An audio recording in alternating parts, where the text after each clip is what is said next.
Boom, boom, boom, boom. We are live. Welcome, guys, to In the Paint Media Group.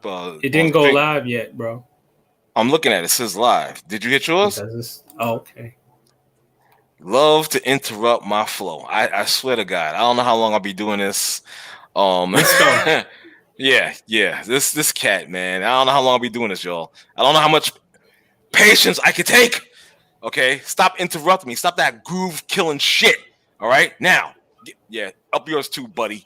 Anyway, welcome to In the Paint Media Group live stream here on StreamYard. I'm Rodney Jones, your host / moderator, and joining me is the man that created the show, and he's also the biggest cornball that I know. His name is Mark A. Cunningham, aka Max611, the cornball.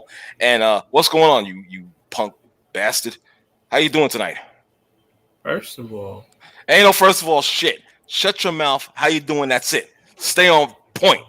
I asked you a question, answer it. That's it. All that extracurricular nonsense, dead all that. All right? Anyway, how you doing? Yeah. I'm good. Okay, just stay in your lane tonight. All right? Stop interrupting me when I'm flowing. Stop. All right? We're gonna kill all that nonsense tonight. We're gonna kill all that nonsense tonight. That's it. Okay? You've never flowed in your life. You don't know nothing about that. Negro, if it wasn't for me, well, I'm not even gonna get in that lane. But let me listen. We got some good stuff we got talking about tonight. I see we got a couple people that's already joined us. We're gonna bring them in right now to the live stream, and I want to thank these gentlemen. First, we got my man Chandler. How you doing tonight, Chandler? Chandler. I'm good. Chandler. Can you live, brother? You live? I can hear you. You good? Chandler, you good? Mark, you hear that, right? Yeah, he's got a little background. Okay. I'm gonna try to mute you. I see we got two other people. So just that's why I earlier, I'm working in my office. Oh, okay. Let me just add a couple more people here real quick. Got my man, the Bishop is in the house. What's up, Bishop? Bishop, you live? I added him. Where's the Bishop? James. Okay, let me see.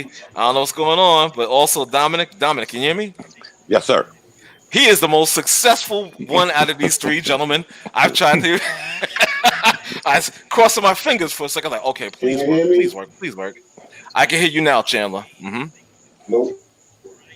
You can't hear? He got background. He has background noise. I hear the background a little bit. You know what I'm saying? So, yeah, for sure. Well, you know what? I have you two guys alongside with me, so we could proceed on until those other technical issues are worked out by my man, the Bishop James Davis, and also my man Chandler. I think Chandler just dropped out as well. All right, guys. Dominic, first of all, how you doing tonight, brother? Good, guys. How you doing? Hey, bro. We're here, man. You know I can't complain. Nah. You living the life, my dude. You living the life. Wouldn't say all that, but and I gotta tell you something real quick before we get into the sports lane. I see you doing all this great cooking and stuff like that. I actually was gonna return fire on you by challenging you.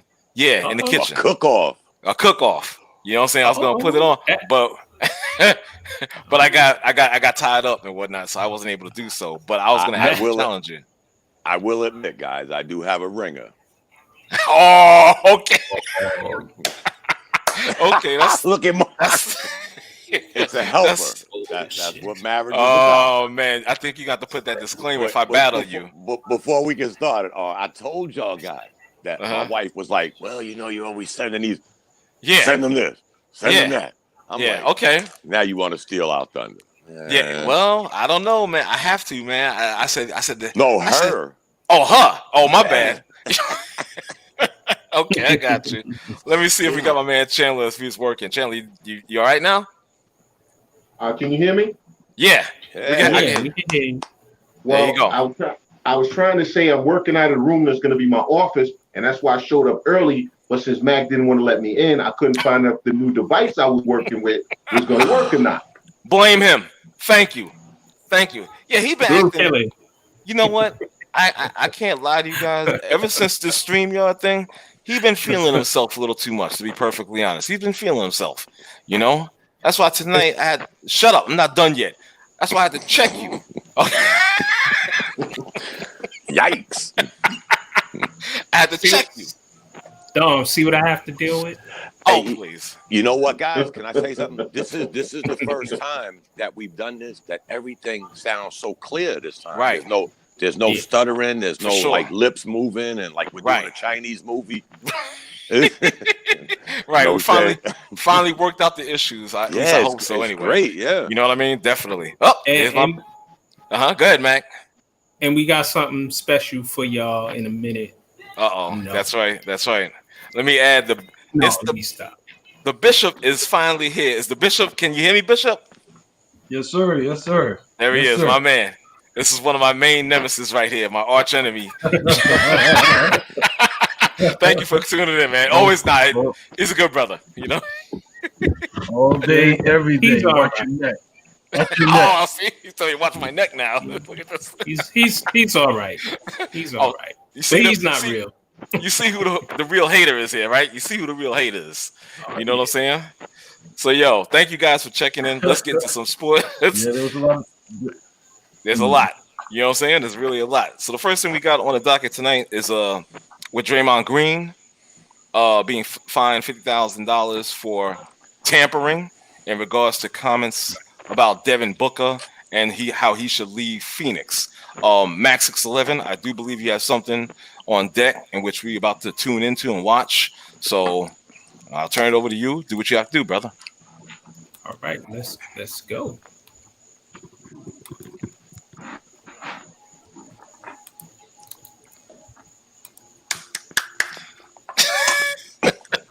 Chop, chop. Yeah, thank you. Bali, bali. Oh, no, come on, man. Come on. Let's go, man. Jesus Christ. I even gave you an introduction and everything. You should have had that. Let's go. The fuck? Oh, here it comes, y'all. Holy Jesus. Thank you. What the hell, man? Maybe it's behind. We are experiencing technical difficulties. Exactly. My beard is getting whiter as this is flowing by here. Oh, jeez. Okay. Is this thing on? Is this thing on?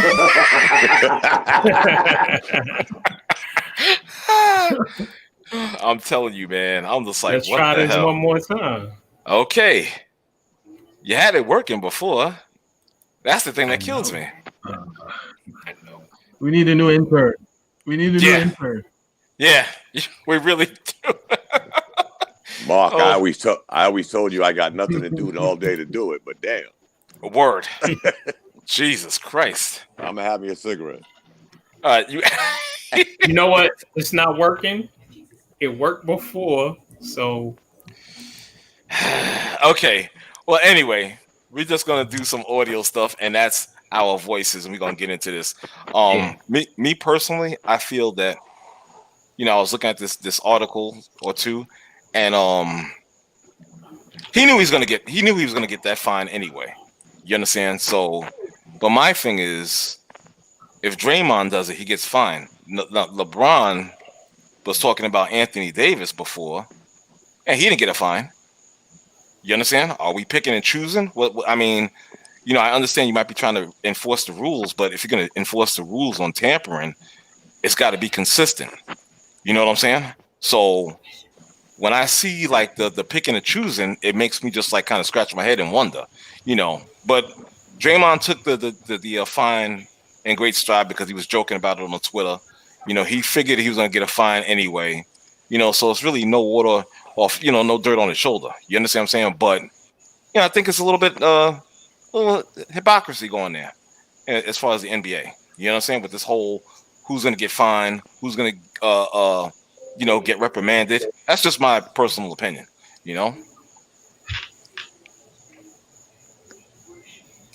Oh, I agree with you. Also, I don't think what he said was really out of pocket or worth the fine.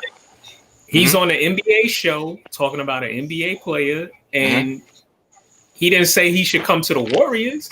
No, exactly.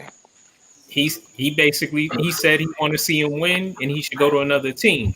Right. That's not really tampering. He didn't have a conversation with Devin, did he? I don't think so. About going to another team. So no, he didn't. So where's the tampering? Right. And then what you brought up about LeBron and the Lakers and the whole Anthony Davis situation, I totally agree with you. And it's the NBA picking and choosing because Draymond is perceived as the villain, the bad guy, right? The oddball, like the guy who is an instigator. And I think he laughed about it, and I think it's wrong. I think it's wrong, and they doing too much. Exactly. Well, go ahead, Dom. Sorry. Well, one he got baited. If y'all heard the interview, he got baited into saying it, and he sort of joked about it.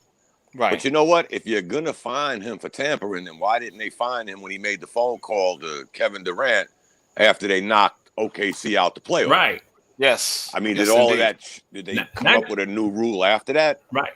I don't know. And I was listening to NBA radio, and they played 5 outtakes of LeBron doing this in the past. Not to, throw dirt on LeBron, but like you said, where's the line? Is there a line? But he got baited, so he took the bait, and you know how he is. He's all fun and games anyway, so he just took the bait. But it wasn't come to Golden State like he did Durant. He called, that stories are he called Durant on the phone. They were in the parking lot leaving after getting beat. Hey man, right? But that wasn't tampering. Actually, he didn't call him. He met with him in the right. Yeah, exactly. Right. Hey man, how about you come play for R and Bar? Exactly. But they let it go under the rug, and maybe it changed since then, guys. I don't know. I'm not that smart. I hear you, man. So, I think. Can you guys hear me?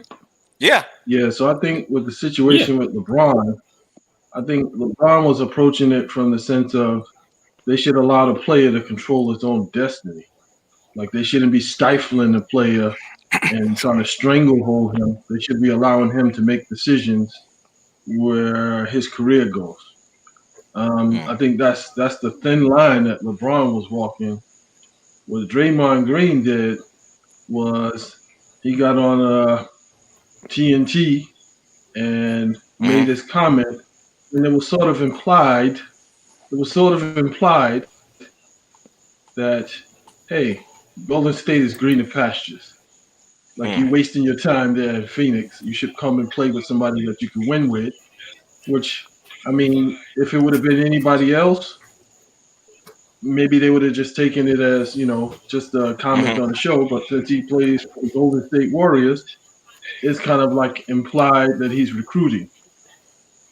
So it's the same thing with Magic said what he said, and they find him. Right. And unfortunately, it's LeBron might have said something that straddled the line, but he's LeBron. How you gonna find the face of the league for making a blanket statement? Because then it would have turned around and saying, well, now you're trying to stifle player empowerment. Now you want us to go back to the old times where there's the master and the player mentality, where the owner gets to dictate where you go, and So that's just my take on it, because I think LeBron has been pretty clear on his movements as far as making sure that players get more of a say-so in their destiny, their careers. Right. It was more in line with that to me. It wasn't like, hey, he should be allowed to come to the Lakers. But that's a good point, guys. Not to cut him, but those days have been long gone. These guys have had player movement, player options for how many years? We go back to the Big Three, where they actually planned this during the USA games. We're gonna link up, but again, that's where do you draw the line? They're friends. They're not ownership. It's not like R's out there recruiting and he owns the Lakers. You know that Right. again, not to drag up. I think they need to define the word tampering. Yeah. What is tampering? Right. You know, Yes. you can't talk to nobody in the Well, league. I mean- If you're a player, an owner, a coach, These, you just can't talk no more. What, are they Mhm. gonna start tapping phones? And these two hang out. Yeah. I'm sorry. These dudes hang out, so I'm sure that they, okay, well, Right. if I could see my way, if I could see a light at the end of the tunnel, then yeah, I want to play with you. So, I mean, I don't think if it's players to players talking, behind the scenes, maybe they don't consider that, but you can't stop that. But if it's in an open forum, and it's kind of like, okay, well, we gotta tap them on the hand, we gotta put them on timeout, make them go stand in the corner for speaking out of turn. Right. And it's But how Draymond. about this? Owners hang out, It's Draymond, GMs hang out, huh? coaches hang out, everybody Yes. hangs out Uh-huh. with each other. But do you hear about the Right. talks they have about trading? You don't really hear about those conversations. I said coaches hang out, GMs hang out, Okay. executives hang out. Okay. Well, I think. No, Mac- but they all talk about other players and other movements to be made. So, Right. like Dom said, what is tampering? When you hear about that, that's hearsay. When you hear about that, that's hearsay. But if somebody directly says it, he directly said it, and on TV, so that puts him in another realm, Right. I hear what you're saying, James. You know what I'm saying? Oh, excuse me, the bishop. Right. My bad. I gotta call him All right, thing. okay, all right, okay. Yeah, where's my man Chandler, man? You gonna chime in on this one, brother, or what? yeah, the problem I have with it is what he did was tampering by the letter of the law. The problem I have, though, is it used to be you don't comment, anybody, no executive, no member of a team gets to comment on another player that's under contract to another team. But now that you're allowing active players, active coaches, active GMs to go on these shows during games because they're not playing, what are they going to do? They're going to comment on other teams' players. Right. So you already are going against your own thing because you either don't allow active players to go on these shows, or if they go on these shows, they're journalists at that point and they can say whatever they want to say. You can't have it both ways. You can't say, we want to get these guys airtime. We want to get these guys out there. Let them promote the league. Let people see that they're educated. Da da da da da da da. And then say, yeah, but don't talk about this, and this. He wasn't acting in the capacity as an NBA player. He was acting in the capacity of a journalist. So as a journalist, he can say whatever hell he wants to say. That's a good point. So the NBA either has to stop having active players and coaches do these pre-game, post-game, and halftime shows where they have to talk about other guys they're coaching against, players they're playing against, okay? Or they need to understand that things are going to be said that's going to make them a little uncomfortable. But you got to pick one. You can't have it both ways. Right. Exactly. Right. So let me ask you this, Chandler. Do you feel he said anything wrong in that capacity? No, because everybody knows that the owner of Phoenix is a clown. Robert Sarver is a clown. He's running that he's ruining that franchise and has been for years. How many good players has he run out of that organization or gave away and things? I mean, TJ Warren was given away by the Phoenix organization. Okay, so no, what he said wasn't right. If Devin Booker actually wants to win, he won't win in Phoenix because the owner's a clown. Right. Okay. Right. I know. But on the flip side, but on the flip side, they have decent players and they have the makings of a team that can go somewhere, in my opinion, if you just look at the roster and how they've been playing this year. They can go some places soon, long as the owner doesn't meddle, and they seem to have a decent GM also. And they're the shockers in the bubble, whether they make the playoffs or not. Right. They're the shocker. They're undefeated. They're building something. Hopefully they can carry it over. The bad thing about the conversation with Booker, he just signed a contract. So Right. Is it a total Exactly. point? I mean, I'm just saying he did just sign a contract. So unless they trade him, yeah. But they got a good young team, guy. Force your way out. Go ahead, Bishop. I heard force you wanted to say something. You said force your way out. I hear that. What I was trying to say was I'm sure before they go on these shows, they have a list of things that you can and can't say. Okay. I'm certain of it. That's just like when they're doing a post-game interview as a player. They tell you there's certain things that you just can't say. You have a list. So before they get on there on TNT or whatever, it's kind of like, hey, here's the things that you can't say. Here's the things you can't say. And if they ask you a question, if they throw the bait out there, the red meat, you say, hey, well, I can't comment on that. I can't comment on that, or you slide your way to the left and let that go by you.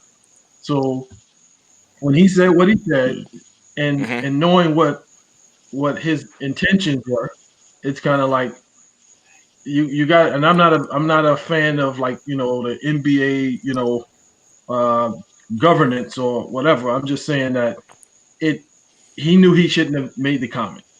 He had to have known that he shouldn't have made the comment about an active player on another team, pretty much saying that you're not going to win there. You need to come to a team where you can win. Like, you're wasting your talent there. And on the air, this is what you're saying. Right. And it's like he had to have known that that's a no. Well, yeah, because he devalues the Phoenix Suns as an organization, and like most things, you don't ever want pieces of your brand to be perceived as bad, even though we all know Phoenix has been bad historically over the past 10 years. For sure. Okay, but Mark, in fact, maybe more.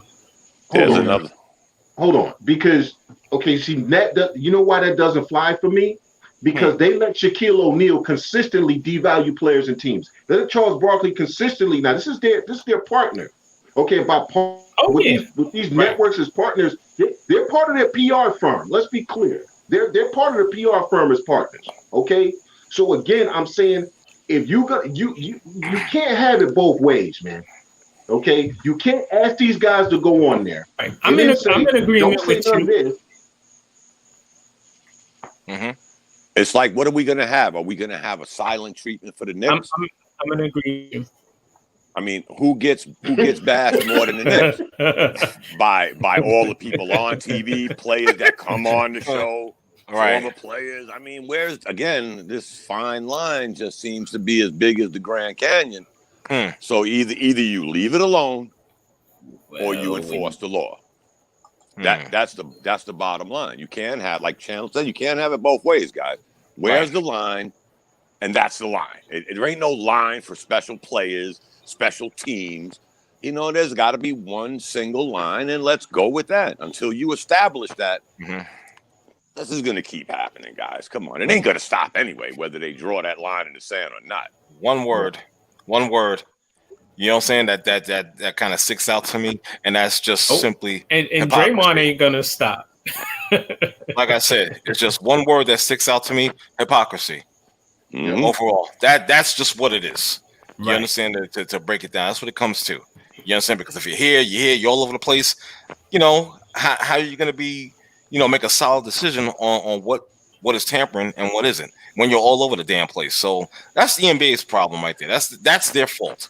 And here's another weird thing: the NBA controls these networks that show the games, TNT, NBA TV. So you guys are actually pimping this stuff, right? But then you get mad when you get the answer that somebody exactly. I mean, really? Here we go again. You know? I'm with you on that, Dom. Exactly. You got Draymond Green on at halftime. People are going to tune in because he's going to say something.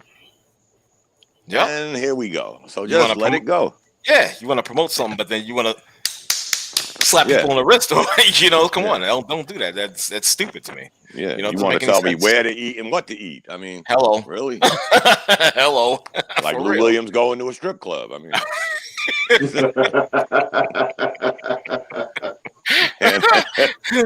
Exactly. You know? Get him, Lou. Hell yeah. Yo, listen, let's do some moving on, man. We're gonna get into we're still gonna stay in the lane of the NBA. The Philadelphia 76ers, point guard / power forward, wherever you want to put him. Ben Simmons, he had the surgery. He's not coming back this season, obviously. And also in other minor, well, maybe it's not so minor, but I'll just say minor for now. That could change. Joel Embiid with his ankle suffering an injury as well.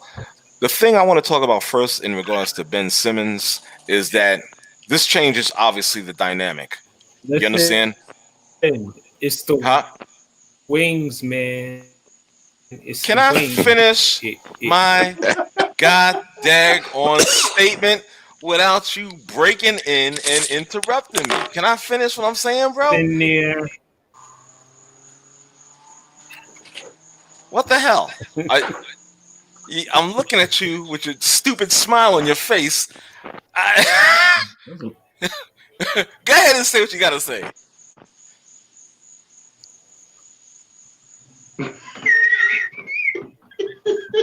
Go ahead. Say, or you're experiencing technical problems now.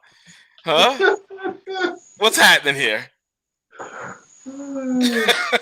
I swear to God, bro. I'm like, what the I'm trying my real best not to curse here, but you're making it very difficult for me. You really are. Okay, since he's not going to say anything or he has technical problems, I'm just going to say that this changes the dynamic definitely defensively in regards to Ben Simmons not being in the lineup on this team. That means other guys have to step up defensively because, not for nothing, Ben Simmons is a very good defender.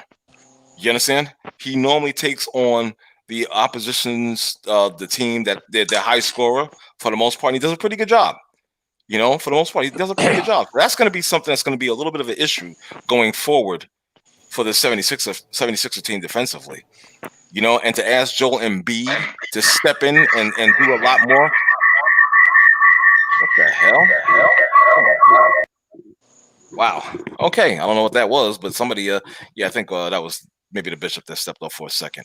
Yeah, but for them to expect for Joel Embiid to step up and be that type of defensive player, especially with this injury, I don't know. Other guys on that team have to step up defensively. Yeah. I mean, nobody's been playing defense in the bubble for whatever reason, so their defense hasn't been great. I mean, they've given up a lot of points anyway. But I think what this does is this further exposes Brett Brown. Mm-hmm. It also further exposes the poor construction of this roster by Elton Brand. Right. I mean, I think the Sixers go out in the first. I didn't think the Sixers were going far anyway. I think at this stage of the game, they go out in the first round. But I think what this really does is we get to see how much weight Embiid can carry. Well, let me rephrase that because we already carrying too much weight was fat behind. Mm-hmm. But we get to see how good Joel Embiid is. Right. But the other thing is we also again get to see how poorly constructed this roster is, and that's a direct indictment of management. Okay, Mm-hmm. Brett Brown's going to lose his job, which I think he should. But to me, Elton Brand has done a poor job constructing his roster, and he's now going to be exposed for that. Although all the onus is going to be put on Brett Brown. Right. This is bigger than Elton. This is bigger than Elton Brand, guys. I think we've had this conversation. Mm-hmm. They tanked for 100 years, and the two players they got left from the tank machine are the most off-injured individuals that they drafted. Right. Think about that. Markelle Fultz is now shooting jumpers in Orlando. Mm-hmm. Noel's a good, solid backup. Mm-hmm. I mean, this happened long before Brand. It's almost like the Sixers are still trying to tell us to trust the process. Right. When the process didn't work, you brought in players, you let go of players. And here you are. You're still running in sand around the same two guys that after all was said and done, whether you take pieces, let go of pieces, you got the same two pieces that took you 2 years to get on the court at the same time. Right. And now they're not on the court again at the same time. This is bigger than Elton Brand. I mean, the recent moves, letting Reddick go and all of that, yeah, okay. But let's just be honest, guys. We watched this play out for 5 years. It's like going to a restaurant and they tell you they're a 5-star restaurant and they're selling hamburgers. When do you say the food's really not that good? Right. I mean, this is a bad beginning, a bad ending to a bad beginning. And that's why I always say the tanking, it don't work, guys. It simply don't work. Because if it did, Sacramento would have a chip, Phoenix would have a chip, the Knicks would have a chip. It just don't work. I mean, it's sad, but we all said it. They had as many road wins as the Knicks, and they're in the bubble. Right. Think about that for a second. We talked about that. They had like 9 road wins. The Knicks had 10. So that's with all their players healthy. That's before all of this COVID and bubble, and they had 9 wins on the road. So if they was in a normal world, no bubble, yeah, they'd be gone in the first round because guess what? We mentioned this a few shows ago before the COVID. They may possibly be the road team if it was all normal. They would have been a road team in the first round. Yep. Now you're going to win 4 games on the road and you only won 9 games all year? Really? Yeah. Nah, sorry guys, they're done. I hear you. No, I think I kind of I agree with Chandler in the sense that the coach, before all of this happened, I was saying that he's a dead man walking because I don't know who's come up with the scheme. Devin, Ben Simmons run the point. He's not a point guard. He's capable of making good passes here and there or pushing the ball, but he's not a point guard. Point guard gives you in an NBA game. I thought with Shake Milton, with them moving Shake Milton to the point and moving him to the 4, that would alleviate a lot of their issues. It would also make Joel Embiid a lot more effective. But unfortunately, Ben Simmons is very fragile. And Joel Embiid, it's like nobody's really holding him accountable. Like, dude, you're the best big man in the Eastern Conference. Possibly like the top 3 in the league seem to stay on the court. Either you got like a or your fingers hurting or your ankle. It's like to me that's not even worth reporting. Like you have professionals there that they give you treatment or whatever, and there might be a day game or 2 that you miss, but that's not reporting. Like that's not something that you should be like, well, he's gonna miss a few games because he's got an ankle injury. Too busy, like Chandler likes to say, too busy eating like Jollof rice and Ben whatnot. Simmons gets hurt.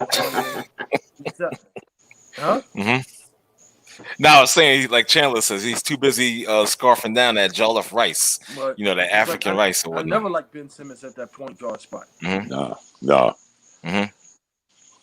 The sad thing, Embiid missed the game in the semifinals last year because of his stomach ache. Really? That was, came up with at the point guard spot. Right. Well, that's true. Nothing. I used it. Talking to the wife about some more food and what? No, I left the box on the table. Oh, okay. I hear you, man. I hear you, brother. Yeah. The bishop dropped out again. A little probably connection thing.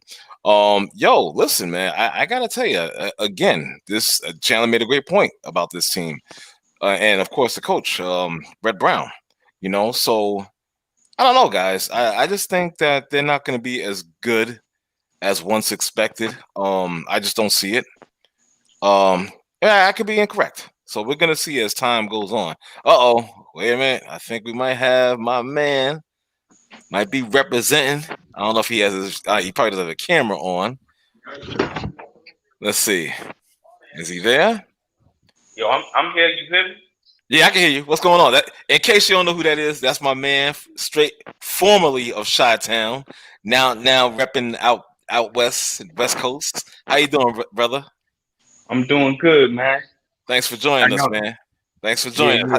How you like it? And first of all, it's my man Dom. I should have said that too. Yeah, how you enjoying the West Coast, brother? Man, I'm enjoying it. It's lovely. I know Hold right. on. Let me show the I message the mic. Let's see. I can see the top of your head. Woo, okay. Oh, look at this. Okay. Got a nice little balcony, whatever. You feel me? Yeah, that's what's I like that. Is that the Dominic from Chicago? Yeah, there you go. Yeah. I don't want to show my head because I got a throw, man. I'm out here looking crazy. It's all good. Hey, Corona got me looking crazy. It's all good, brother. It's all good, man. Yo, right. Let me see what you got. But hey, this NBA bubble is right. It's unbelievable. Right. Like this the best basketball that we've seen in years, man. Wow. Okay, I feel you. Listen, we were just talking about the 76ers and the injuries to Simmons and to a lesser extent Embiid. What are some of your thoughts on how it's going to affect the Philadelphia 76ers from this point going forward? Blow the team up. Blow it up. Get rid of it. Somebody got to go. Is Ben Simmons or Joel Rice? Which one? Exactly. You want to keep the Joel Rice? I know it's good, you know what I'm saying? But what about Ben? Yeah. But Ben don't want to shoot. So which one? Right. You gonna follow your stomach or you gonna follow the money? Which one? Yeah, I hear that, man. Also, Al Horford doesn't really fit. He seems sometimes out of place on the floor when he's out there, and actually he's fundamentally one of their better players, but he can't find his footing on the floor with Embiid and Simmons out there and Tobias Harris, and they paid all of them a gang load of money. They paid Tobias Harris, they pay Al Horford. That's true. Yeah, that is true. Al do look lost, but we know why Al is over there because he got ran out of Boston because of Kyrie. So. Right. All right, hang on for a second, guys. Got my man, the Bishop, is back. Hopefully his connectivity issues are worked out. You all right over there, Bishop? Yeah. Can you hear me? Yeah, I can hear you fine. Brother. Yeah, I got like the bootleg Wi-Fi. So. Yeah, we hear you, brother. Okay. I hear you, man. It's not really bootleg, but tonight it's now. Yeah. So okay. To me, it's like I think the big problem with getting all those guys to play together and the chemistry was they didn't have a point guard. They didn't have a point guard. They didn't have somebody that they can kick the ball out to that can consistently hit a shot. With Ben Simmons no longer in that spot, that restores the natural order of things on the court. It restores the natural order of things, and it's like I'm kind of confused as to why it took them so long to realize that you can't really have him playing the point guard spot if he's incapable of doing the things that a point guard can do, like hit a jump shot in the league. It jams stuff up, and he can't run a pick and roll because nobody's going to respect his ability to shoot. That's true. Which is, I'm sorry. Go ahead, Bishop. My bad. And if he's feeding Embiid on the post, if you're guarding him, you just got to slough down. You don't even have to respect his ability to shoot because you know he's not going to shoot. Exactly. So with Shake Milton being in there, it puts Tobias Harris in his natural, order where he can cut and slash, and you can use him the way that he's supposed to be used. It puts Joel Embiid back in control because he's very mobile. It puts the two guard, the kid from Miami. It puts him in a position where the only thing he got to do is play D. He don't really have to worry about scoring so much. Right. And you guys take Milton there that he's capable of giving you 15, 20 points a night. Okay. Just off of kickouts. Right. You know, one thing that bothers me about Simmons is the fact this, you know, the scared to shoot or whatever. You're not working on your game. That bothers the hell out of me. You're supposed to be a professional player. You understand? And if you're freaking drafted number 1 and you can't shoot, that I got a big problem with that. I'm sorry. You know, in today's NBA, where that's what point guards do. Yeah. Jesus, it's a point guard driven league. Right. He giving light-skinned brothers a bad name because right now all the light-skinned brothers, all the good shooters in the league are light-skinned. Right. He giving them a bad rep. He giving them a bad rep. To follow up on what Bishop said, and again, I'm not going to defend Brett Brown because I think Brett Brown has done a bad job as a coach. But how much of the lineup, how much of that was being driven by the front office saying, no, we drafted him as this, so you will play him there, and we don't worry about him not shooting. We'll take care of it, and they never did. I think some of that has to be put on the front office again, regardless of who it was, because it's the front office that dictates player development. It's the front office that dictates who's going to get trained in the offseason, who's going to be working with who. Right. The front office dictates all of that. You know, unless it's a Popovich or a Kerr or something like that. The front officers are the ones making these decisions. They're the ones that kept the line on Ben Simmons, that didn't make Ben Simmons, you know, start shooting. They're the ones that didn't make Joel Embiid lose some damn weight. Okay, right. Joel Embiid is still 300 plus pounds. His diet is still trash. Okay. That's on the front office. So, like I said, I'm not defending Brett Brown, but what Bishop said is true. Why do you keep running these lineups out there unless you're being told this is the lineup that you're going to put out there? Well, I'm going to put on my individual task hat. Some things are individual tasks.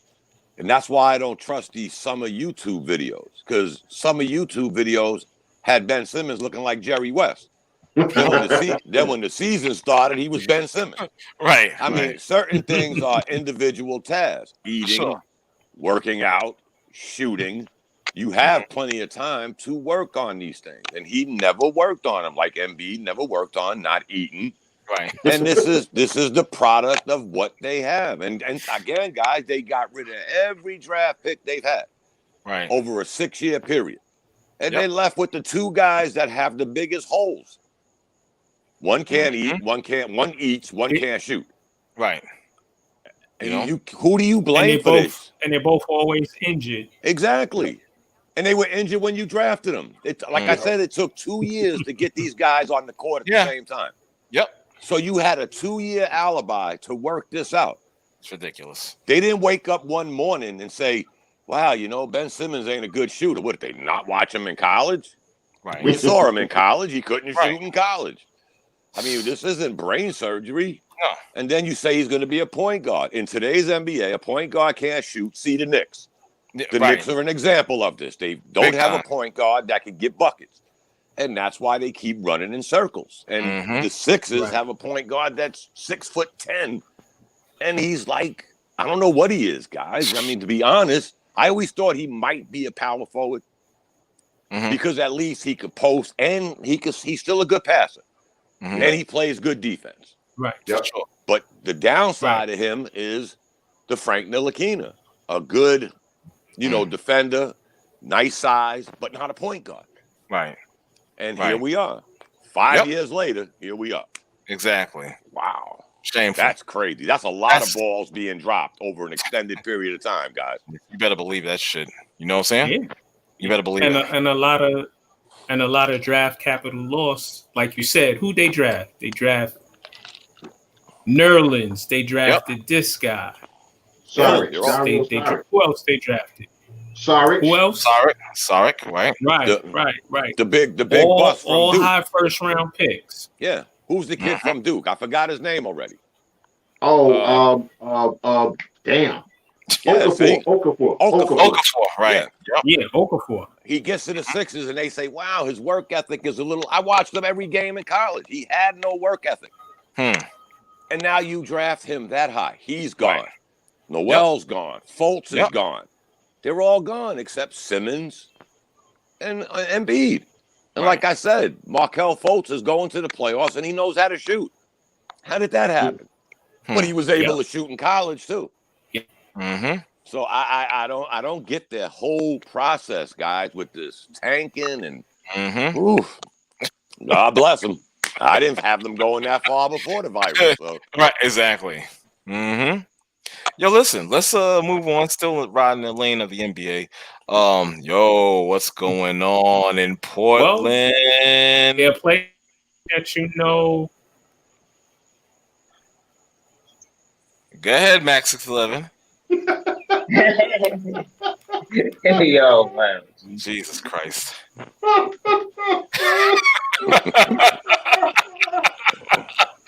Oh my God. Is it me?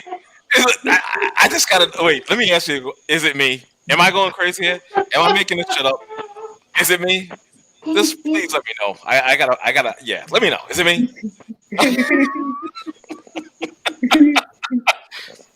Jesus Christ. Okay. All right. Let me try this again. Let me try it. Yeah. Let's do take two. Still staying in the lane of the NBA. No, I didn't. I didn't cut you off. How can I cut you off? I'm not even holding anything. How can I cut you off? I'm not even touching anything. What am I? Mental game is that superior? No. Let me stop messing with him. I'm sorry. I'm just going darts at this guy all night. I have to. It's revenge. Like I said, what's going on in Portland with the Trailblazers and also my man, the resurgence of Carmelo Anthony. What's going on? It's all good. Yeah. You know? Are you back yet? Yeah, his internet lagging like a motherfucker. I'm telling you, man. He got that. He has like RCN or something like that. Some type of focus internet service provider. You know? 1G. Exactly. I'm like, what the hell, dude? What's going on over there, bro? Internet is bad tonight. It is. Apparently. Internet it was so bad tonight. It's so bad. He accused me of cutting him off. I'm like, no, that's what you do. I don't cut people off. Okay? That's your lane. That's your specialty. Okay? Groove killer. No, that's a lie. You're a groove killer and you know it. So you need to knock it off and accept what you are. Wow.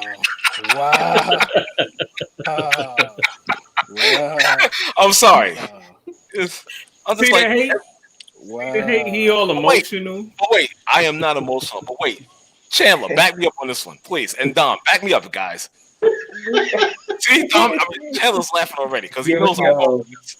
He knows I'm going with this. Yo, every time, shut up. Every time I get into something, here comes Max 611 like a damn Mack truck and throws stuff all over the place. I'm like, God damn it! Can you wait till I finish my sentence? You son of a bitch! I'm like, what the fuck is wrong with you? Holy moly! Then you give him a chance. Tonight is not intentional, though. Hey, he sounds good now. Yeah, you know, he says it's not intentional. Well, I don't know. It's been happening quite frequently, and every time on my term, really, bro? You know, y'all could do a show just on this. Y'all could just do a show with you starting the sentence and him interrupting. That could be a whole damn show. Taylor just confirmed it for me. Thank you very much, sir. We should. I'm like, God, jeez. Okay, so now there's a resurgence in Portland. My man Carmelo Anthony. The critics are now turning into fans for the most part. Is that correct, Max 11? Now's your turn to talk. Is that correct? Yeah, it's correct. As we stated on the show in the past, there was nothing wrong with Melo. There was nothing wrong with his game. He might have lost a step or two because of age and some of the injuries he's occurred over the past, but he still didn't change as a player. He's still an elite scorer, and going to OKC and going to Houston wasn't the best moves for him, as those two dumb coaches didn't utilize him to his strengths. And I've always said, you got to have a big front line, and you have to have good point guard play and good shooters for it to work with Melo. And what does he have in Portland? 2 good shooters. They got good bigs, and it allows Melo to be Melo.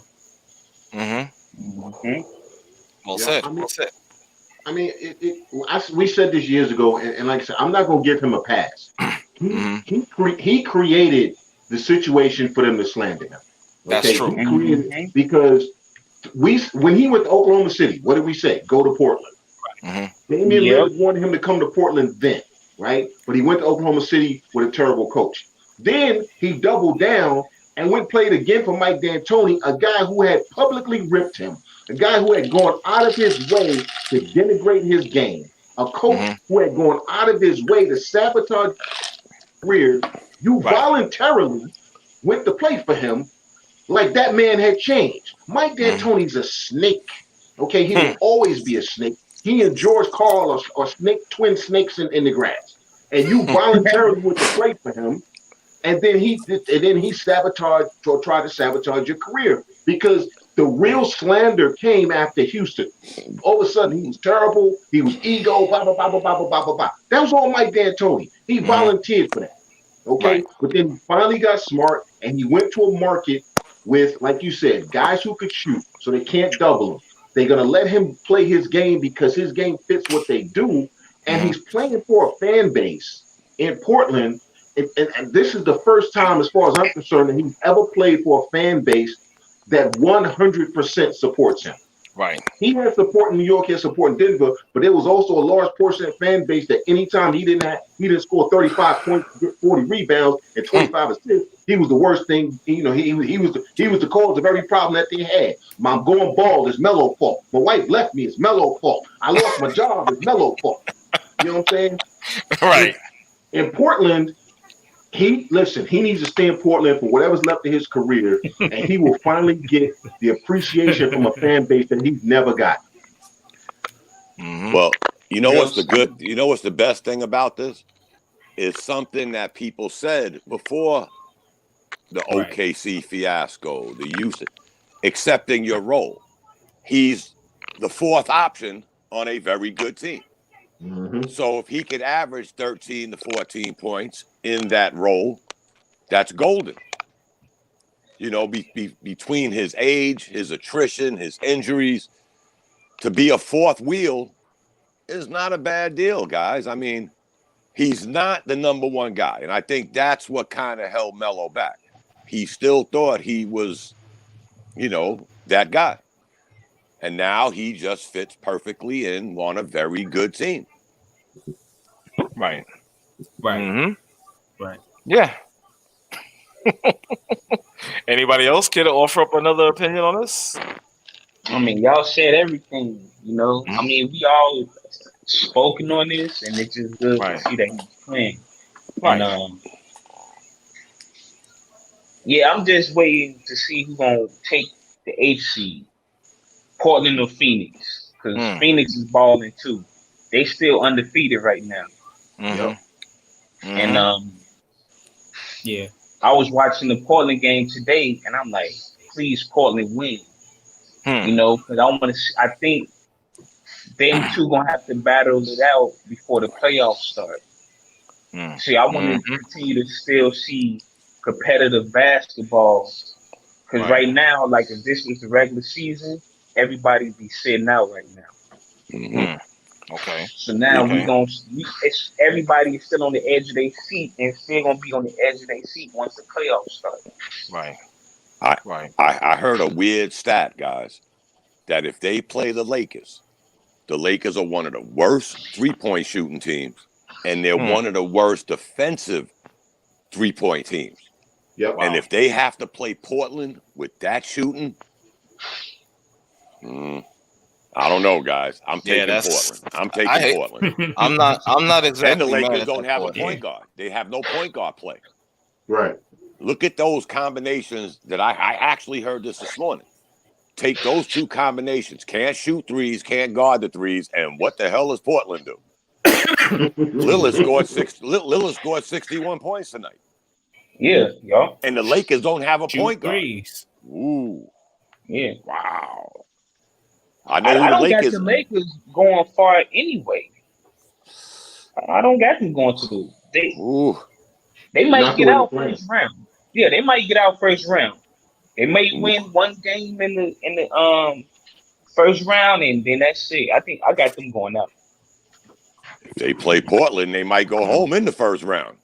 Yeah, Right. they gone. Yeah. That might be interesting, guys.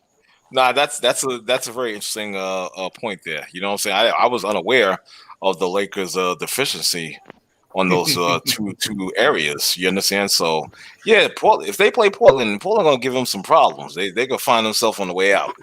You understand of the playoffs, so of that series. So yeah, you know that's crazy, man. And the games are gonna be in the bubble. Mm-hmm. Portland is lighting up the bubble. Right, right. So might be saying bye-bye to the Lakers. That's for sure. First round. Yeah. People really underestimated how important Avery Bradley and Rajon Rondo were to that team as far as putting people in the right spot, playing defense on the perimeter. Everybody can go, LeBron this, LeBron that. Listen, LeBron has never won without a decent defensive point guard. Whether that point guard could shoot or not really didn't matter because they always had enough other shooters. But he needed good defensive point guard play. Okay? If you look at the teams that he won on, they had a guard on that team that played on the perimeter that could D up. When the Lakers were rolling this year, Avery Bradley was putting in work. Rajon Rondo coming off the bench was putting in work. Both of those guys are gone.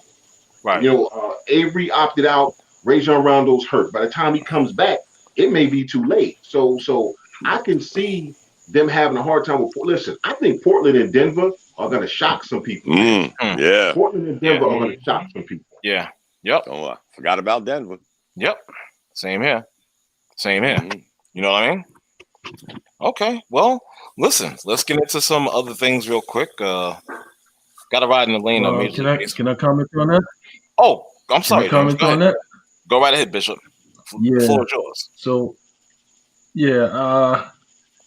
All of that is like semantics. Blazers are not beating. Blazers are not going to beat the Lakers in the first round.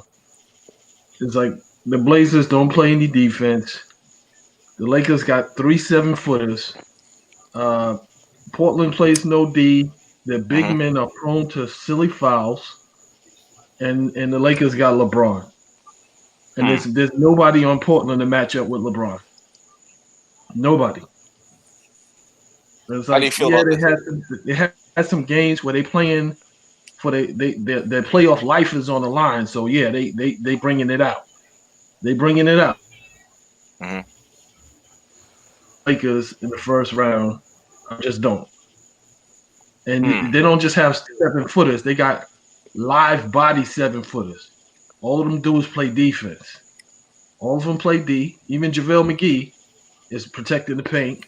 Dwight Howard, he gets knucklehead fouls, but he's still protecting the paint. And Anthony Davis is a mismatch on any given night. They have nobody to guard him. They have nobody to guard him. And there's going to be times when Anthony Davis gets switched up on one of the guards. He can guard them. Like they're not going to get their shots off like that. So I don't see Portland beating the Lakers. Okay. The Lakers do have problems, and I think it's more chemistry problems because you got Dwight Howard, you got J.R. Smith, you got JaVale McGee, and what's the other dude from Miami? Dion Waiters. So you have 4 potential immature head cases on the same team. I can imagine what that's doing to like the chemistry because they came in and Dion Waiters and J.R. Smith probably thought they were going to be getting more minutes. But the coach did not interrupt his rotation with Kyle Kuzma and the other 2 guard.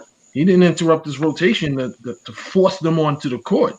So it's like I'm sure they chirping behind the scenes because they feel like, well, I got a resume. I'm better than this. I'm better than Kyle Kuzma.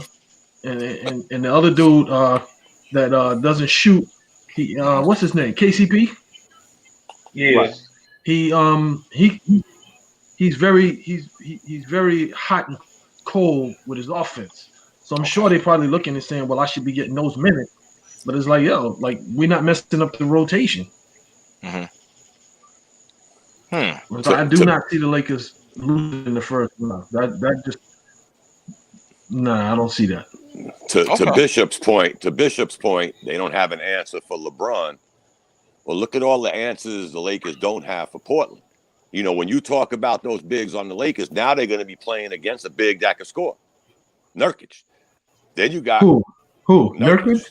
Yeah. He's a big. Prone to silly fouls on offense and silly fouls. He can't. Then you throw Whiteside out there, and Whiteside becomes JaVale McGee. He's even worse. Right, that's what I mean. Worse. He becomes JaVale McGee. But right. you got a backcourt that could put up 60 points a night. That's hard to match, guys. And if you just give Melo 15, that's 75 points between three players. Never mind that guy that came off the bench, Trent, that's just lighting up the bubble with his three. See, here we go again with the threes.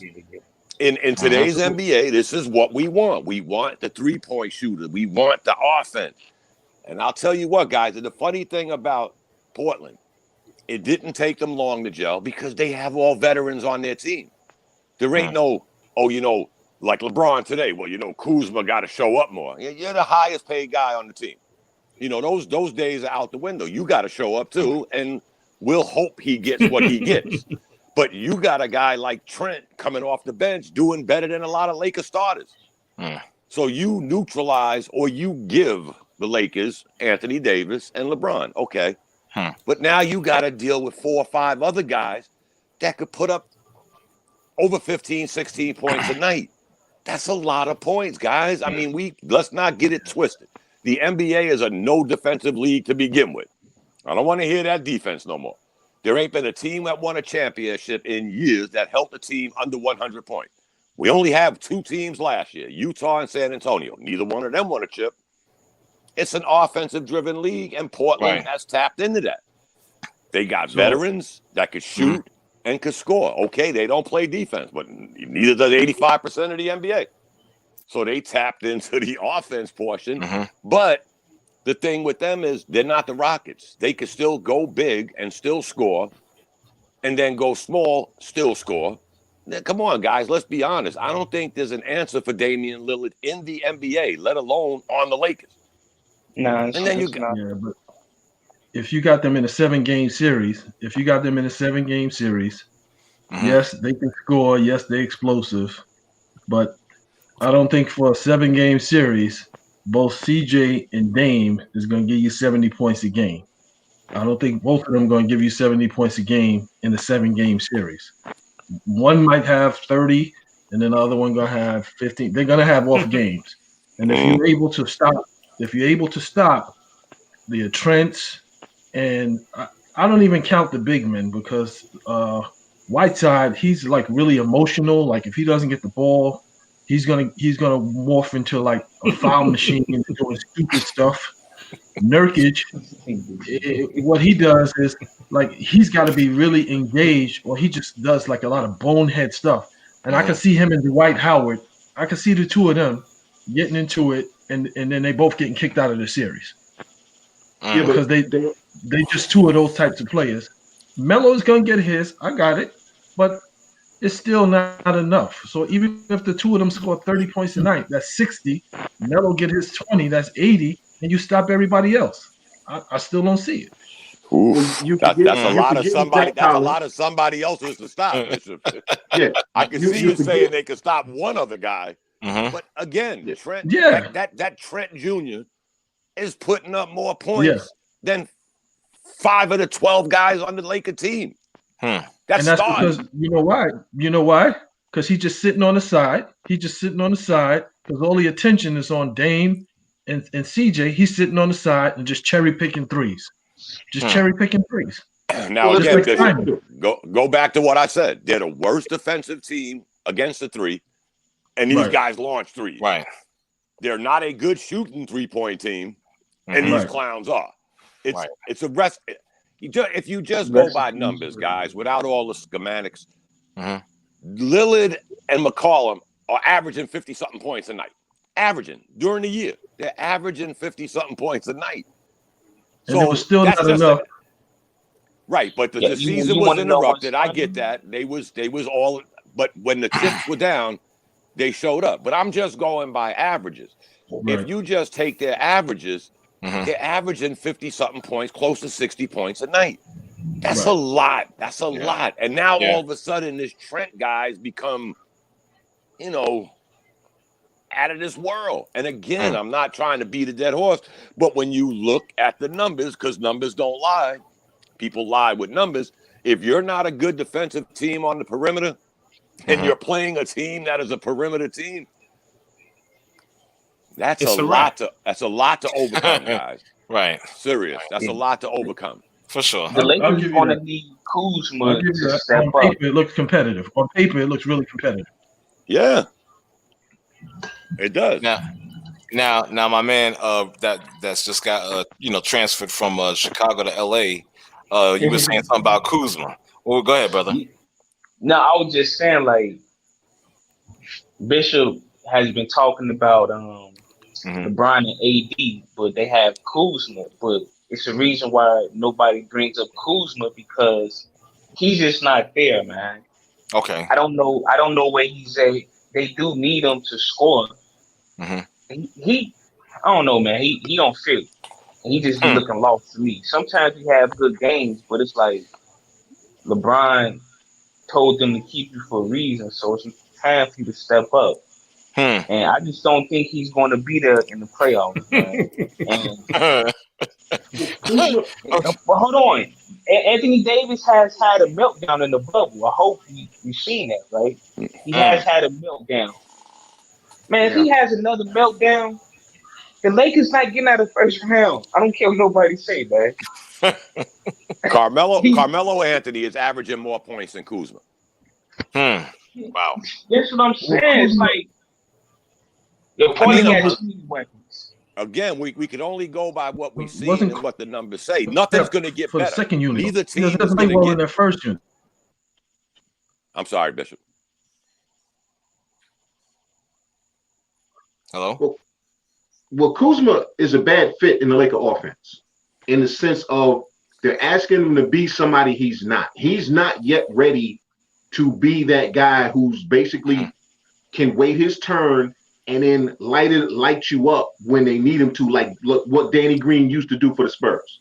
You might not hear Danny Green's name all night, and then for a 5-minute stretch, they start feeding him and Danny Green start killing you. Kuzma's not ready to be that guy yet. He's still a young player trying to make a name for himself. So when he's not getting the ball or he's getting bypassed in the offense because LeBron and AD are running a 2-man game, you can see his head will drop. You can see he gets disengaged. He never was a good defender. He never was a guy who really put a lot of effort in the defense. So, and again, we know nobody plays defense, but you got to play some modicum of defense. He's a guy who gets disengaged because he's not included.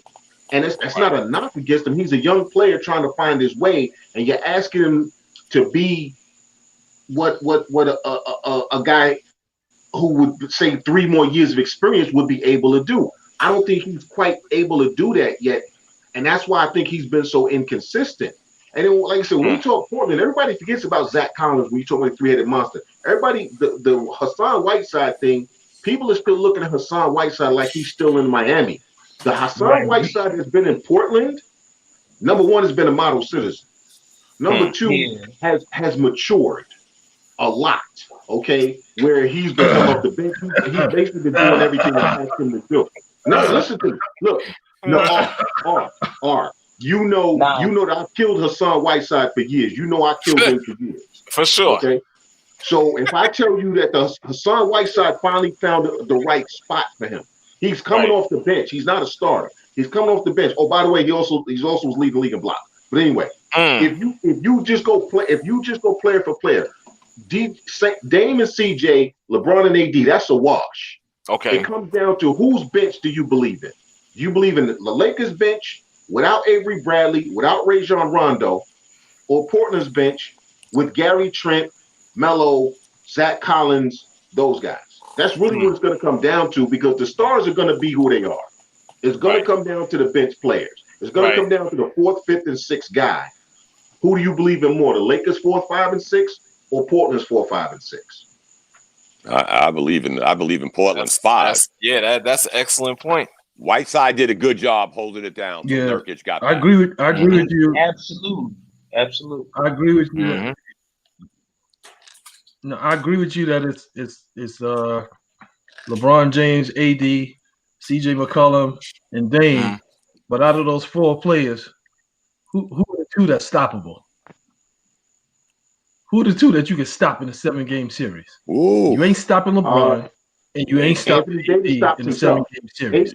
You ain't stopping Damian Lillard. You ain't stopping him. You ain't stopping Lillard. We've seen Damian Lillard. We've seen Damian Lillard, Dame Dollar. I've seen him. I'm a big fan of Dame. I've seen him shrink in the playoffs. I've seen him move away from the spotlight. He had a good series against the Thunder. Yeah. He had a good series against the Thunder, but that was a second-rate team. Then he went up against Golden State and allowed Draymond Green and what's the big dude with the bad hips? The big man with the bad hip for Golden State. Was it Kevin Looney or something like that? Yes, Looney allowed him to come out of his game by double teaming him beyond the 3-point line. So I mean, I'm a big Dame Lillard fan, but he ain't really impressed me when the spotlight is really on. CJ McCollum is the most consistent out of the 2 of them. Like Dame disappeared and became like a little mouse when he should have stepped up. So I'm not gonna put all my faith in Dame when the money time comes. That's what I'm saying. Out of those 4, 2 of them are stoppable. You can guard CJ McCollum, and you can definitely take Dame out of his game. What guards on the Lakers are going to do that though, Bishop? Yeah, so it doesn't have to be a guard, because what's happening is they're switching. What they're doing is their offense. They create a lot of switches. So you may have Anthony Davis guarding one of those guards. You may have Al Kuzma. You may have LeBron guarding one of them. So it's like, and it's individual defense. I got it. Nobody's really playing individual defense, but team-oriented defense. I'm sure that the Lakers will come up with a scheme that puts a limitation on Dame and CJ McCollum. They're going to get numbers, no doubt. They're going to get numbers, but they're not going to be running buck wild. And Dame is not going to have a 50-point game against LA. Neither is CJ McCollum. So it's not going to be that type of situation. It's not going to be that type of situation where it's like we're afraid when they get on the court. With the Lakers defense, Bishop. With the Lakers defense, I would almost bet you a gentleman's bet of 25 cents. McCollum scores 50 points more than once. Oh no! In the 7-game series. Saying. Yeah. 7-game series. 7-game series, brother. No home court advantage. Let me say one thing, Bishop. All the things you said are correct, but they're also correct for Anthony Davis. Yep. He has disappeared. He has shrunk, and he got better. And so has Lillard. It's called maturation. So right now, guys, let's be honest. I'm a Knicks fan. I don't have no nickel in this dime. But I have not seen a guy climb the ladder this fast that Lillard is doing. He's basically unstoppable. And you're going up against a team that can't stop the average guy that plays your position, let alone him. That's a tall order, Bish. I would. That's a very tall order. Then I would go back to like what everybody has been saying about Dame for his whole career, and where he's been like screaming and crying and kicking and pouting for respect. It's like, dude, like you never really like show up in the big games. Like you'll have your moments to shine, no doubt. He has his moments to shine, but it's like, dude, you've been with that team for how long now? If you were that guy, you guys would have been a lot further than where you've come. you would have been a lot further, and you would be a team to be reckoned with in the West if you were that guy. But look at all the moving parts, Bishop. You got LeBron and AD going to the Lakers. You got George and Kawhi going to the Clippers. But you have the same system in Portland. You added Carmelo. You added Trent. Nurkic is no joke, guys. Believe me, this guy's a 20-10 player. He was hurt. Whiteside held it down good for him. So again, if you look at position for position, only me, Dominic, I ain't, an NBA guru. I think the Lakers are outmanned. Okay. Especially in the key areas of today's NBA, perimeter defense and perimeter shooting. They didn't have perimeter shooting to begin with, guys. Let's not get it twisted. Right. We could talk Rondo, great defense. At his age, Lillard would run circles around him. Let's just be honest. He would run circles around him, and he's a wash on offense. And we go back to what we were saying. We'll go back to what we said about Ben Simmons. You got a point guard that can't score. What's the difference with Rondo? Used to be a great defensive player, but he ain't stopping Lillard. I'm sorry. He's not. Maybe I'm thinking. But then again, guys, he's a 26-point guy in his career that has just elevated and elevated. I get what Bishop's saying. Until you show up in the big game, the James Hardens of the world that totally disappear and shrink when the lights get big. I get all of that. I do. Right. But the one thing I give Lillard credit for, he stood where he was at. They built and built and built, and they got pieces to go around him. And they went strictly offense, guys. Let's just be honest. They said, to hell with defense. We're going to score. Stop us. Right. Stop us if you can. And so far, not so good, guys. Excellent. Good. A lot of good talk, a lot of good input by you guys. Excellent job. We're going to move on. Time for some Major League Baseball. What's happening with that? One particular team. I know Dom and I are going to go at this one. Okay. Here we go. The New York Yankees, of course. I'm going to have a cigarette. Yeah, have a cigarette, brother. Hold on. Before y'all go off. Okay, go ahead, brother. Before y'all talk about baseball, I just want to say peace. I'm out. So I got to get up early in the morning. For sure. And, appreciate this show, man. See y'all later. Good to see you, man. Thanks for your support, brother. Peace. All right, Dom. My man. All right. Yeah, me and my man Dom, we're gonna go at it as far the Yankees. Giancarlo Stanton hurt again. All right, Aaron Judge has been covering the team. I get that. He's been hot. But what I want to talk about too, besides Stanton getting hurt, is Miguel Andujar being sent down. Oh. That one hurts me a little bit. I'm not gonna lie. I don't want to see this guy get traded either for any pitching. I freak that. You're going to be getting rid of a budding superstar. And I say that, and guys, I know he's not that great defensively, but that bat speaks volumes to me. And I know he's slumping right now, but there's no reason to think why he can't rebound. And I don't want to hear any nonsense. I hope this guy is listening or watching. Somebody that I know had said that Gio Urshela is a much better player than Miguel Andujar. Did you guys hear me? Yeah, yes. At this stage, it's true. Really? Here's why it's true at this stage. Because you're not giving Andujar a chance to play. Okay. Yeah. Urshela's playing every day. Urshela's playing every day. Yes, I can hear you. Urshela's playing every day. Right. He's getting regular at-bats. He's playing one position. Miguel Andujar went from playing third base, almost winning Rookie of the Year, to being hurt, to, hey, we're going to move you all over the field. Oh, and by the way, you're not going to play that often. Right. Oh, and we need you to hit. And we need you to get and we need you to go 3 for 4 in the 2 games that we gave you. Okay? Right. At the end of the day, I honestly want him traded so he can have a shot at a good career. Okay. Because he's not going to get a fair chance with the Yankees. He's not.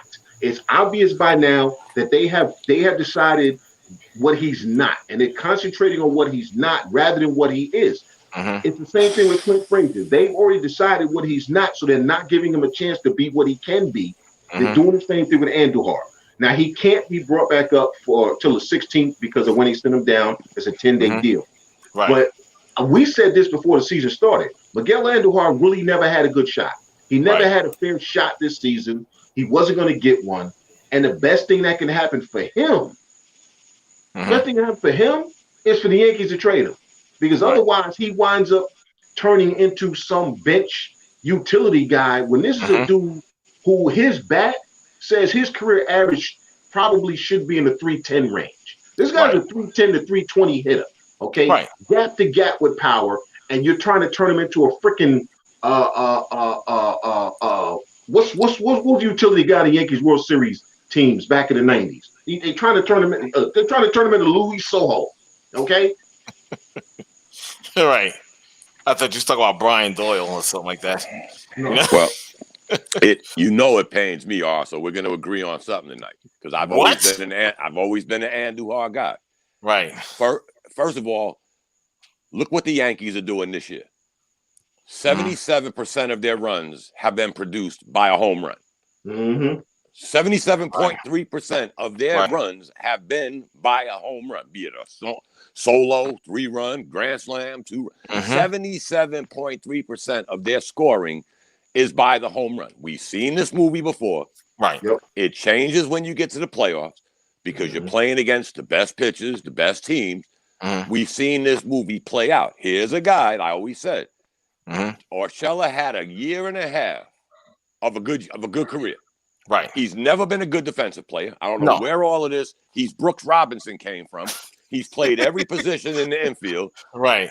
And had 23 errors during his career at those various positions. And he was only a utility player having all those errors.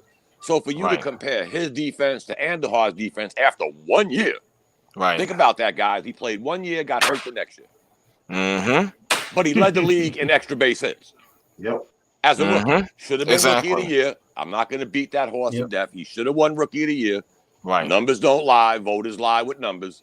Right. But now you got him in a stalemate on a team that doesn't have situational hitting. And he's a situational hitter. Doesn't make any sense. It's almost bizarre. And I'm a Yankee fan. You know that, For sure. But I hate to see this movie be played out like it's been played out for the last 3 years. Right. You get to the playoffs, they start throwing Sanchez curveballs in the dugout, and he's swinging, and here we are.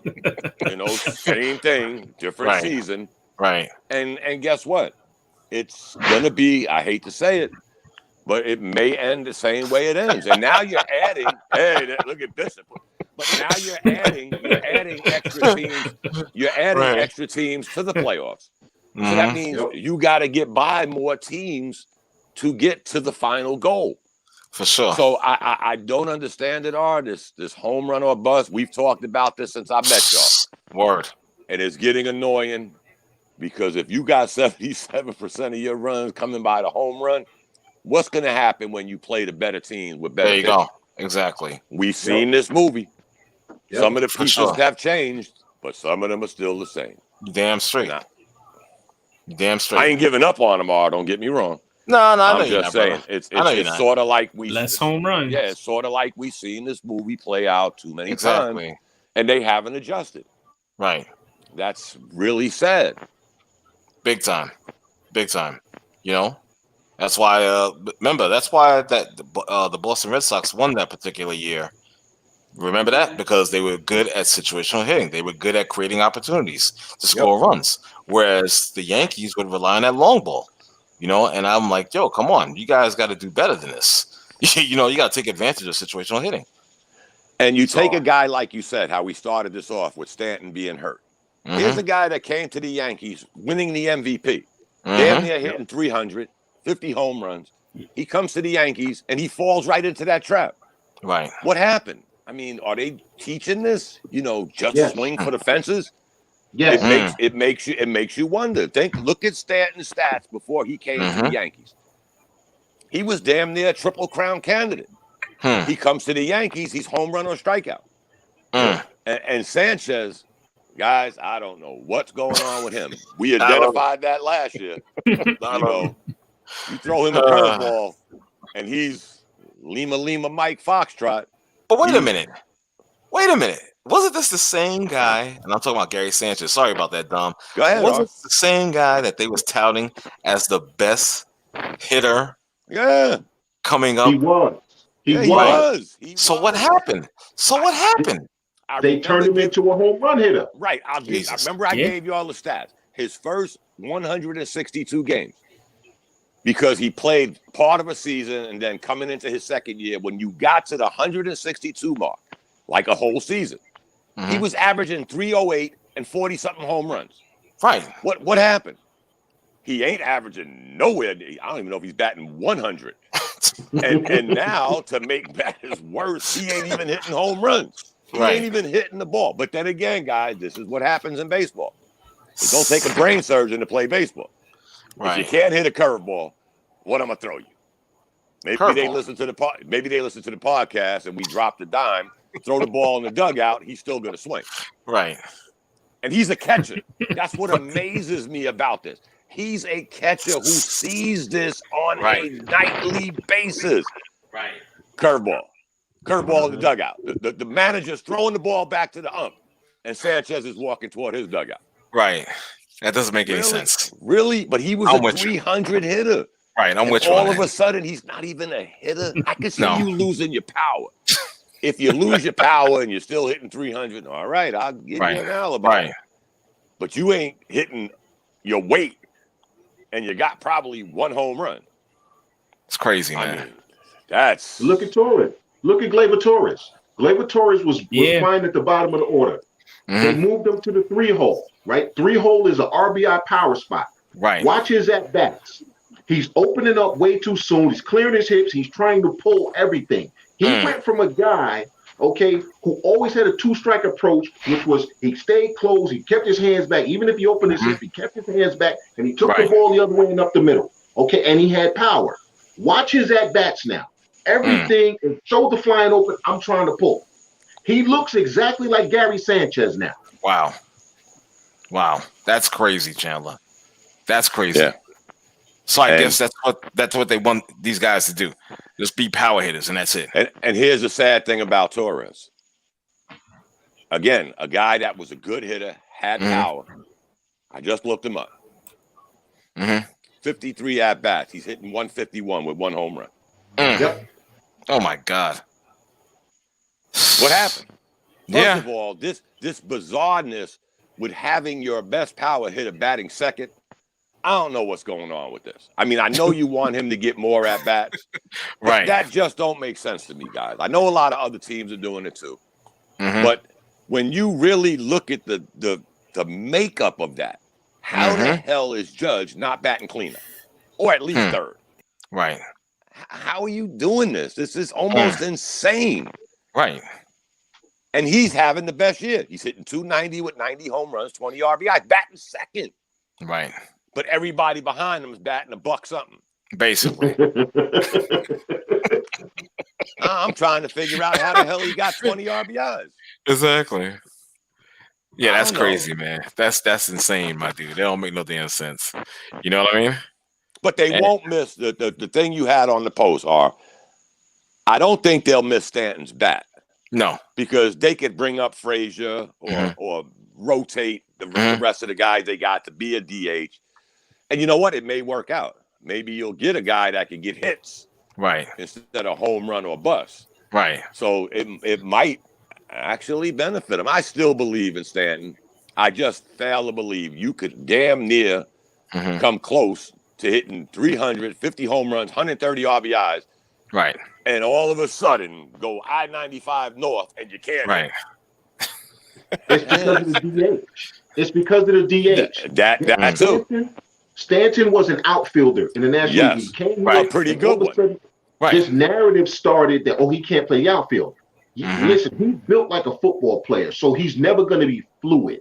No. But he was an above average defensive outfielder. He wasn't a Gold Glover. He was above average. So you bring him here and you take away half of his game. You notice he's having a lot of leg injuries now? Why? Because he's sitting around all damn game. And then he exactly. Giancarlo Stanton just as fast as Aaron Judge.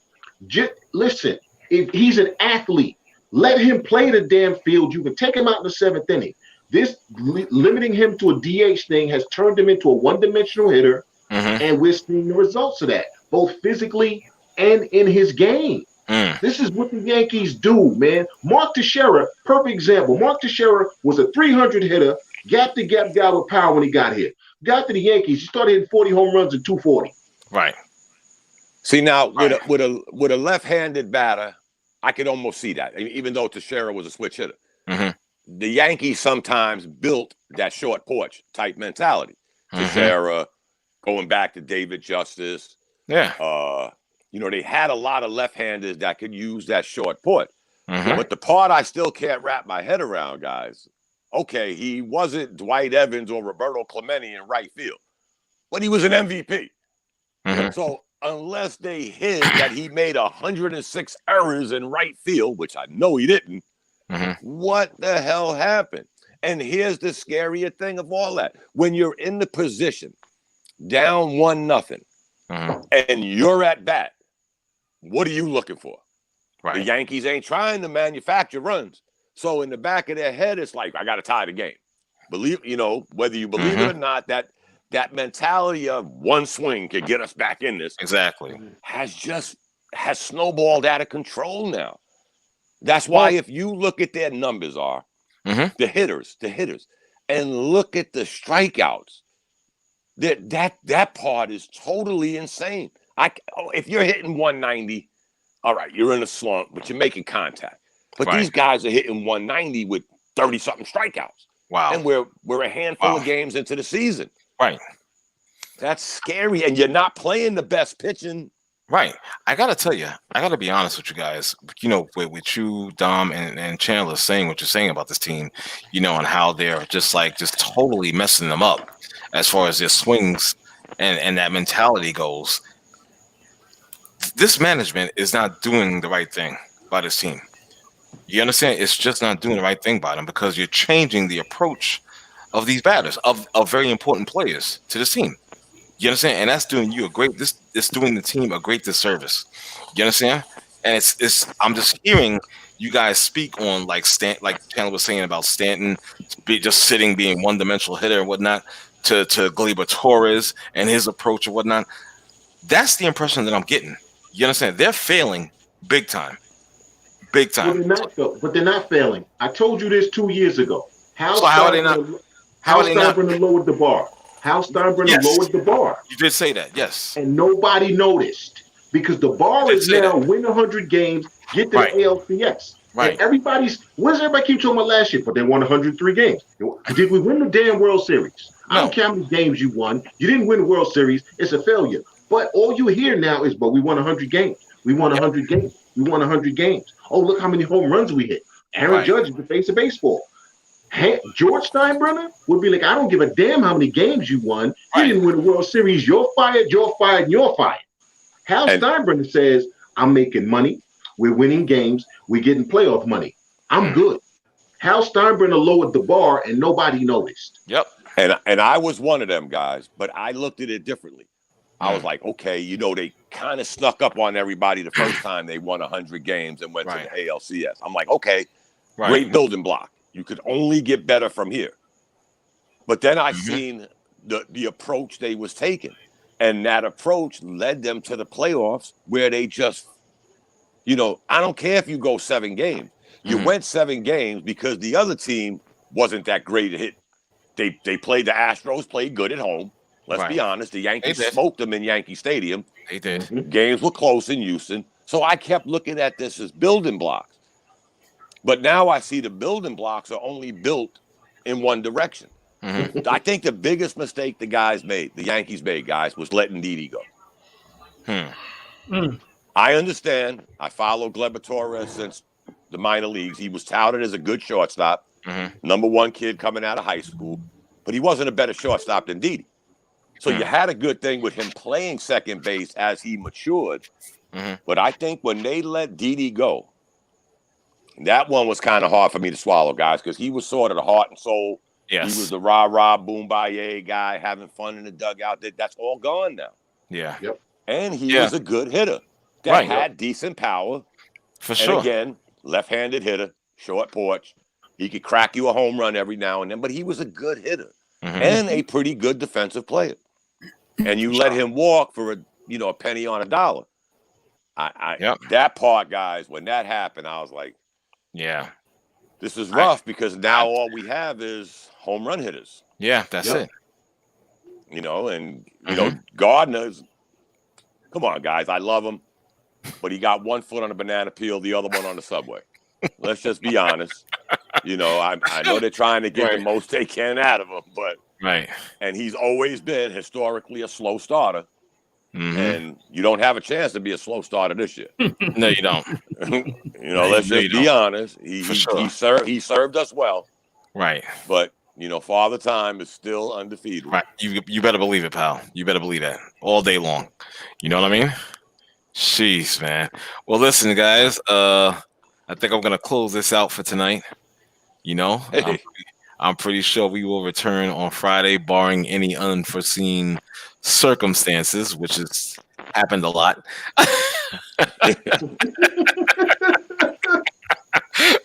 You know what I'm saying? You guys do realize I don't have a job, so this is like my job. And it's only once a week, guys. I mean, when we don't have a show, I cut the grass more. Oh my God! Well, you take great photos of it, though. I tell you that right now. You take great photos of it, so there's a benefit. I need a job. No, I don't. No, I don't. Fuck that. Excuse my friend. No, it's all good. You're good, man. Nah. Damn that shit. Listen, but I want to thank you guys for tuning in with us, of course, as always, man. Got mad love and whatnot. You know what I'm saying? My brother, the bishop, joining us, gracing us with his presence. Thank you, brother. You know what I'm saying? All right. Yes, sir. Yes, sir. My man. And he's wearing an Under Armour polo shirt. Exactly. My man. Right. Exactly. My man. Support that cause, damn it. Exactly. Right. My man Dom out there in the Carolina, of course, Chandler, upstate New York. You know what I'm saying? Thank you guys. And Max 611, he's becoming my number one arch nemesis. He's passing James Davis right now. Y'all better leave Mac alone, man. No, I'm gonna get him because he deserves this flag with this flogging I'm giving. He deserves this 100%. You understand? Because I've taken enough of his crap. And now it's for me to start throwing darts right back at his ass. So he's going to get you at every show. All right, I promise. So now you want to fight back. Now you want to fight back, huh? Yeah, exactly. You know. Oh, no. No, there's an interesting story to that dynamic. What Really? Said. We'll get into that next time. Mac, now he want to fight back. Before you're a victim, now he want to fight back. Yeah, like I said, there's an interesting little side story to that. I see where he's going with that. It's all good. You got that one. Yeah. But gentlemen, thanks again for joining us, man. We appreciate Thank you, all. Yo, that tuned in. Thank you very much. Shout you guys out. And my man, other Don was there from Chi-Town. Now he's out in LA and whatnot. Shout out to him. So you guys, peace out. Have a wonderful day. Blessings. Peace.